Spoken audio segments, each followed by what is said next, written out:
ባባሉ ያደረኳቸውና ከቡታጀራ ድረስ የመጣሁት እኔ ያው እንግዲህ ያየው ነው። ብዙ ጊዜ ሆናችሁ መግባባት አልቻላችሁም ምናምንና ያለው ነገር እውነት እንዳልነበረ በከፊል ሙሉ ለሙሉ በሚባል ደረጃ እውነት እንዳልነበረ ለነገርሽ ነው ሩታ። አሁን ላታምኚኝ ትችያለሽ። አሁን ያለሽበት ሁኔታ ጥሩ ላይሆን ይችላል። ነገር ግን ተረጋግተሽ ቤት ሄደሽ ስታስቢው ያለው ነገር የትኛው ነው እውነት ብለሽ ራስሽን እንድትጠይቂ ነው። ማለት ከቡታጀራ ድረስ የመጣሁት መራራቃችሁን አይቼ ነው። በመጀመሪያ ደረጃ ነፃነት የምትባል ልጅን እንዴት ብዬ እንደመጀመር አላውቅም። ብቻ ነፃነት የምትባለዋን ልጅ ወደ ሚዲያ ያመጣኋት እኔ ነኝ እና ወደ ሚዲያ ሳመጣት እውነቴን ነው የምልሽ አምኛት ነበር ያመጣኋት። የነበረው ነገር በሙሉ እውነት ሆኖ መስሎ ታይቶኝ ነበር ያመጣኋትና ካመጣኋት በኋላ ከጊዜ ወደ ጊዜ እያየሁ ያለሁት ነገር በጣም አስቀያሚ የሆነ ሲመጣ ከልጅቷም ርቅ ያለው ራሴንም ከሚዲያ ርቅ ያለው ምናልባት አስተውለሽ ከሆነ እና ያ ደግሞ ምክንያቱ ምንድነው? እውነታውን እያወቅኩ ስመጣ ነው።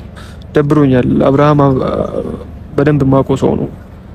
የአብርሃምን ትዳር መበጥበጥ ማለት ለኔ በጣም ትልቅ ነገር ነው። በጣም ትልቅ በሽታ ጥፋት ነው እና ሰው እንደዚህ አይነት ደረጃ ላይ እንድትደርሱ ያደረኳችሁ እኔ ነኝ። ያውም ደግሞ እውነተኛ ነገር ባልሆነበት መንገድ ስለሆነ ማለት ነውና እያየኋቸው የነበሩት ፎቶዎች በሙሉ ፎቶሾፕ እንደሆኑ ቪዲዮዎቹ፣ ኮል ሪከርዶቹ የተደዋወሉበት ምክንያት እንዳለ አይደለም እናንተ ሁለታችሁን የሚያጣላ እውነቴን ነው የምለው ማንንም የሚያጣላ ምክንያት አልነበረምና የዚህ ሁሉ ነገር ጠንሳሽ ደግሞ እኔ ነኝ። ልጅቷንም ወደ ሚዲያ ያመጣኋት ያ ሁሉ ነገር ትዳራችሁ እንዲበጠበጥ ያደረኩት እኔ ነኝና በቃ ምናልባት አንድ ድል ስጪኝና ያለውን ነገር በደንብ እውነቱን ከፈለግሽ በማስረጃ ስለማንም ስለፈለግሽው ሰው በማስረጃ የነበረው ነገር ውሸት መሆኑን ላረጋግጥልሽ። ከለዚህ ብቻ ነው ከቡታጀራ ድረስ የመጣሁት። ምንም ሌላ ነገር የለኝም። ጨረስ ገና አልጨረስኩም። በጣም ብዙ ነገር ነው የምነግርሽ ሩታ። ፋተኛው ከማንም በላይ ከልጅቷም በላይ እኔ ስለሆንኩኝ እንግዲህ ከዚህ በፊት ተናግሬያለሁ። ይሄ ሁሉ ነገር ውሸት ስለሆነ ውሸት ስለነበረ በውሸት ላይ ተመርኩዤ እናንተን ትዳር ለመበጥበጥ ስለሞከርኩኝ እንግዲህ አንቺንም አብርሃምን ይቅርታ መጠየቅ ፈልጌ ነው ከቡታጀራ ድረስ የመጣሁት። ምናልባት ፈቃደኛ ከሆንሽና እውነታውን በደንብ መስማት የምትፈልጊ ከሆነ ይቅርታ አድርጊልኝ። በደንብ እነግርሻለሁ። ብዙ የምነግርሽ ነገሮች አሉ። ብዙ ማሳየሽ እውነታዎች አሉ።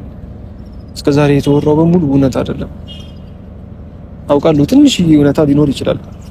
ትንሽዬ እውነታ እሱም ያለፈ ነው። ብቻ አንቺ ፈቃደኛ ከሆንሽ በደንብ አስረዳሻለሁ። እሺ። ይሄ ነገር ግን ለማድረግ አረፈደብህም በመጀመሪያ ደረጃ። ሲቀጥል ደግሞ ብዙ ነገሮች ተፈጥረው እኛ ሌላ ውሳኔዎች ላይ ስንደርስ ነው የምትመጣው። ዛሬ ሀሳብህን ያስቀየረው እሱ እንደሆነ መመናቀለ እንዴ? ምን ብዬ ነው ሀሳብ ማስቀየረው? ዛሬ እኮ ነው የመጣው ሩታ። ማታ ነው ያወራሁት ደውዬ ማለት ነው። ናና በቃ እንደዚህ ተፈጥሯል በመሃላችን እና ያለውን ነገር አንተ ስለምታውቅ አስረዳት ያልኩት እኔ ነኝ። እንዴ ምን ብዬ ነው ሀሳብ ማስቀየረው ሩታ? ምን ይሆንሽ ነው? ምን ያኔ እሱንም ቢሆን አላውቅም እኮ እርግጠኛ አይደለሁም። ዛሬ ደውልለት፣ ተደዋውለክ ስትነጋገር ክረም ምንም የማውቀው ታሪክ የለም። አረ በእግዚአብሔር እየሄድሽበት ያለው መንገድ ትክክል አይደለም። እሺ እያስረዳሽ እንኳን እኮ ለመረዳት ሞክሪ እንጂ ሩታ። ለኔ ትክክል ነው። ይቅርታ። እንዴት ምን ነው ትክክል ያለው መንገድ በጣም ትክክል ነው ከምልህ በላይ በደንብ ሁሉም ነገር ውሸት እንደነበር እየነገረሽ እኮ ነው ያለው ሩታ። እሺ በቃ ሆነ። እሺ አሁን ምን ይሁን? እሺ ውሸት ስለሆነ ምን ይሁን እኮ እኔና አንቺ ተነጋግረን እንግባባ፣ ነገሮችን እንፍታ ነው በቃ ያልኩሽ ያለው።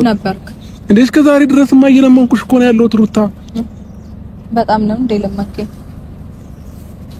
ሩታ። በእግዚአብሔር ይሄ ህይወት ነው፣ እየቀለድን አይደለም አይደለ? አንተ ነው የቀለድከው። ይቀርታ እና ታዲያ በዚህ ልክ እንድትናገረኝ አልፈልግም።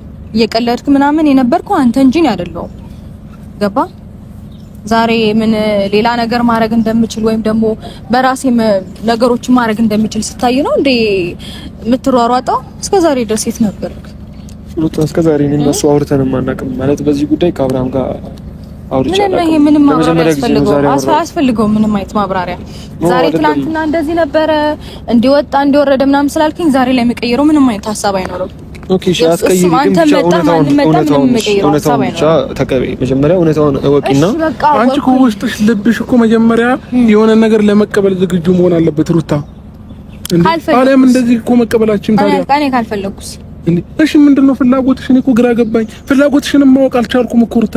እሺ ምንድነው ፍላጎትሽ? ከኔ በቃ ምንም አያደርግልም። የኔን ፍላጎት ማወቅ ብታውቀው ምንም መፍጠር ስለማትችል ምንም አይጠቅም። ምን ያደርግልሃል? ብታውቅ ባታውቅ ምን ይጠቅማል? አሁን እኔ ለትዳራችሁ መበጥበጥ ምክንያት እኔ ነኝ ብዬ እንደዚህ ማለት እንዲሰማኝ እያደረግሽ ነው። እግዚአብሔር እንዳይሰማክ መጀመሪያ መጠንቀቅ ነበረ። የሰው ልጅ እኮ ነን አይደለ? ሰው ሆኖ ማይሳሳት የለም እኮ በቃ ሁላችንም ተሳስተናል። በቃ ይሄም ልጅ ተሳስቷል። በቃ ጥፋቱን አምኖ ነው እኮ እኔ ካንቺ በላይ እኮ ይሄ ልጅ እኔን ጎቶኛል። እኔ ነበርኩኝ እንዳንቺ መሆን የነበረብኝ አይደለ? ግን በቃ ሁሉም ነገር ትቼዋለሁኝ እኮ ትቼው ነው ዛሬና ምናምን ብዬ ጠርቼው ላወራ እንትን ያልኩት። ኦኬ አንተ ነበርክ ከኔ በላይ መጎዳት የነበረብህ። ሩታ ነገሮችን ወደ ሌላ ነገር አትውሰጃቸው። በጣም ደስ ይላል። ታዲያ ለምን አልተጎዳህም ነበር ማለት? ቀለል እኮ ነው ያደረግከው ነገሩ ያኔ ሳወራክ ሳማክር የሆነ ነገር ለመፍጠር ስሞክር ምን እንደ ተራ ነገር እኮ ነው የቆጠርከው። ዛሬ ከጎን ስርቅ ነው እንደ ያዙ ይልቀቁ የምትለው። ልብሽ ለምንድን ነው ሩታ በዚህ ልክ የሚደነድ ነው እንዴ?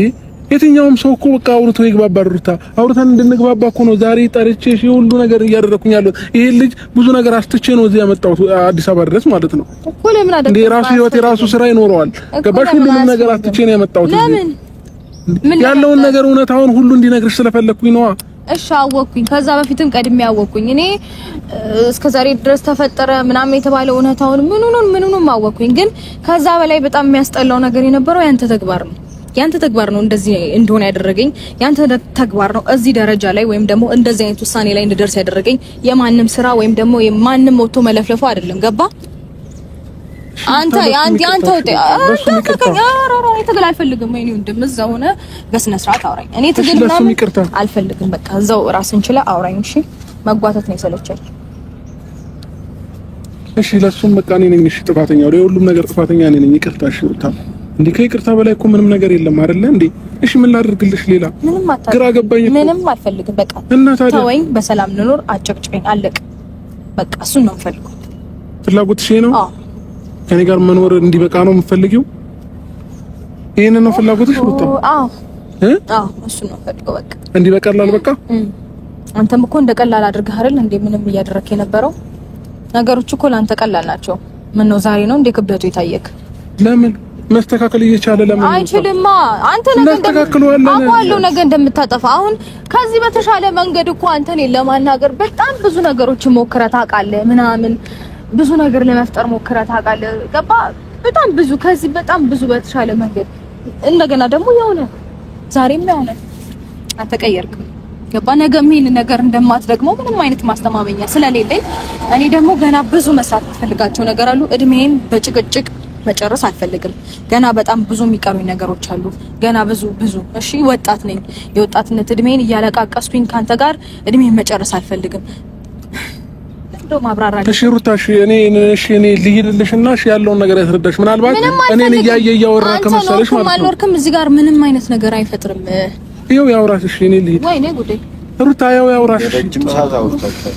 ከዚህ በኋላ ምንም የምታወራት ነገር ምንድነው የሚያወራኝ? እስካሁን ትንሽ ደቂቃሽ ስጠን ያውራት እሱ። እኔ ልሂድ ችግር የለውም። ደቂቃ ማለት ምን ማለት ብራዘር? በሰላም እያወራን እኮ ነው እየተግባባን ያለ ነው እንዴ? በጣም ረጅም ሰዓት እኮ ነው እየተግባባን ማለት ምን ማለት ነው? እጇን ትይዛታለህ ምናምን እያየሁ ነው። ጭቅጭቅ ነው የሚመስለው፣ ሌላ ነገር ጭቅጭቅ አይደለም እኮ እያወራን። መነጋገር ደግሞ ከፈለክ ነግረናል ከዚህ በፊት እንዴ። እሷን ሳትረዳት አንተ ሰው ይዘህ እየመጣ ሁሌ እንዴት ነው ብቻዋን እንድትመጣ የምትፈቅድላት? እሺ ሩታ ብሩክ አስረዳት በቃ። እኔ ምንም ከዚህ በላይ አቅም እስካሁን ድረስ ያስረዳት በቂ ነው። በቃ ውሳኔዋን እንዲቀይር ኖሮ እስካሁን ድረስ ያወራችሁት ነገር ከበቂ በላይ ነው። እሺ ሁለት ደቂቃ ያውራት እንዴ አንተ ምን ሆነ? ወንድ ልጅ አይደለ እንዴ? ምን ችግር አለው? እሺ በቃ እሺ ወንድ ልጅ ለምን አትሆንም? ምንም የሚቀየር እኮ ነገር የለም። ዝም ብላችሁ ተከሙሏት። እሺ ያውራት። እሺ እኔ እናንተ እንሄድላቸው ያውራት በቃ። ከዚህ በኋላ ግን ድጋሚ እንትን አትበላት። አንተ ደግሞ እሷን መረዳት ነው እንጂ ያለብህ እዚህ ጋር ስጦታ ሰው ምናምን ይዘህ እየመጣ ሌላ ችግር መፍጠር የለብህም። እሺ ይቅርታ ነው ወደዛ እንሂድላቸው። የምትነግራትን ነገር ቶሎ ንገር። እሺ ያለውን ነገር አስረዳት በቃ። እሺ ምንም እኔ ምንም አስገድጄህ እንዳልሆነ ማስረዳት እየመሰላት ያለው እኔ የሆነ ነገር ብዬክ እየተናገርክ ያለህ ነው መሰላት። ስለዚህ አውራት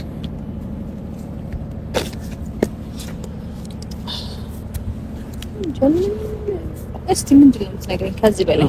ካለ ዛሬ ደውሎልኝ አያውቅም ማለት ማታ ነው ያወራኝ አብርሃም ማለት እሱ አስገድዶኝ ምናምን ይሄ አሁንም ሌላ ነገር የማስመሰል ኑሮ አይደለም። አሁን በቃ በቃኝ ብዬ ነው የመጣሁት ማለት ብዙ ነገሮች ፈጥረናል አይደል እኔና ጓደኛዬ መች ታይዋለሽ እና ኢቨን ከሚዲያ የራቅንበት ምክንያት በተለይ እኔ ከሚዲያ የራቁበት ምክንያት ውሸት እንደሆነ ሲሰማኝ አሁን እንደዚህ አይነት ውሸት በሚመስል ነገር እናንተ ትዳር ተበጠበጠ ቢባል ሰው ይደብራል። የእውነት ነው ያለውን ነገር ማወቅ ትፈልጊውን ነገር በሙሉ እነግርሻለሁ ከማስረጃ ጋር። እኔ ምንም ማወቅ እኮ አልፈልግም። እናንተ ናችሁ በግድ እንትን የምትሉት እንጂ እኔ ምንም ማወቅ አልፈልግም። ሁሉንም ነገር በቃ ትቼዋለሁ። ክፍ አድርጌ ምን ያደርግልኛል? ማወቅ አለብሽ። ምን ይጠቅመኛል? ቢያንስ ያለ ምክንያት እንደዚህ እየሆንሽ እንደሆነ ይሰማሻል፣ ይገባሻል። አዎ ኧረ እንደዛ ነው የምታስቡት? እሺ በተሳሳተ ምክንያት ያለ ምክንያት ሳይሆን በተሳሳተ ምክንያት በመጀመሪያ ደረጃ ሰው ህይወት ውስጥ ዝም ተብሎ ይዘው ተብሎ አይገባም። ከዛ የፈለገው እንደፈለጋችሁ አርጋችሁ የፈለጋችሁት ውጤት ላይ ሲደርስ ደግሞ እንደዚህ ነው አይባልም። በጣም ብዙ ነገር አለ። ገባ? እኔ ለምን እንደምትረዱት ነው የማይገባኝ። እኔ ሩታ እንደተፈንኩ ሰምቶኝ ነው ቁጥር ማለት ነው እኔ ራሴን ነው ማደክመው እንጂ ማንም ሰው አይገባውም። በቃ እኔ እንጃ አላውቅም። ሩታ ጥፋት ሰምቶኝ እኮ ነው የመጣሁት። ጥፋት እኮ እንደሆነ አሁን የሰው ትዳር እንደበጠበጥኩኝ እኮ አይኖ እሺ በጠበጥክም ምንም አልክም። አሁን ምንም መቀየር የምችለው ውሳኔ ላይ ስለሆነ ያለሁት ምንም እኮ አያደርግልህም። አንተን ከማድከም ውጭ ራስን ነው የሚያደክመው። በቃ አለቀ። እንዴት ነው? እሺ አወቅኩት እውነታውን። በቃ እሺ እናንተም ተሳስታችሁ ነው፣ እሷም ሆን ብላ ነው አደረገችው። እኔ ደግሞ ሐሳቤን አልቀይርም። ይሄ ጥቅም አለው ላንተ? ምንም ጥቅም የለውም። ስለዚህ በቃ ተታውኝ ይሻላል። ቢያንስ አንድ ድል ስጪና ያለውን እውነታና ማለት አንቺ ያሰብሽውና የሆነውን ነገር ቢያንስ ጊዜ ሰጥተሽ አስቢበት። ዛሬ ሀሳብሽን ቀይር እኮ አይደለም ያልኩት። እኔ ይኸውልህ ድል ስለመስጠቱ ምናምን ማንም ነግሮኝ ሳይሆን መስጠት ብፈልግ ኖሮ ያኔ ሀሳቤን መቀየር እችል ነበር። ገባ? በቃ ብዙ ነገሮችን ሞክሬ ስላቃተኝ ነው እዚህ ውሳኔ ላይ ያደረስኩት፣ እንደዚህም አይነት ሰው የሆንኩት። አሁንም እየተፈጠረ ያለው ነገር እውነት ይሁን ውሸት ምንም የማውቀው ነገር የለም። ምንም አይነት ማረጋገጫ የለኝም። ስለዚህ ምንድነው ምርጫዬ? አርፌ ህይወቴን መኖር፣ ራሴን ላይ መስራት። በቃ አለቀ። ምንም የሚያስፈልግ ነገር የለም። እንዴ ብቻውን መኖር አትችልም ብለዋቸዋል እንዴ? መኖር እችላለሁ፣ ማድረግ እችላለሁ፣ መስራት እችላለሁ፣ የፈለኩትን ነገር ማድረግ እችላለሁ። ገባችሁ? ስለዚህ ሁላችሁም እየመጣችሁ ህይወቴን አትበጥብጡት። ምንም አይነት ነገር እንትን አትበሉ፣ አትደውሉልኝ፣ ማናችሁም አትረብሹኝ። አርፌ ህይወቴን ልኖርበት። ስለነበረን ጊዜ አመሰግናለሁ። አንተም ቴንክ ዩ።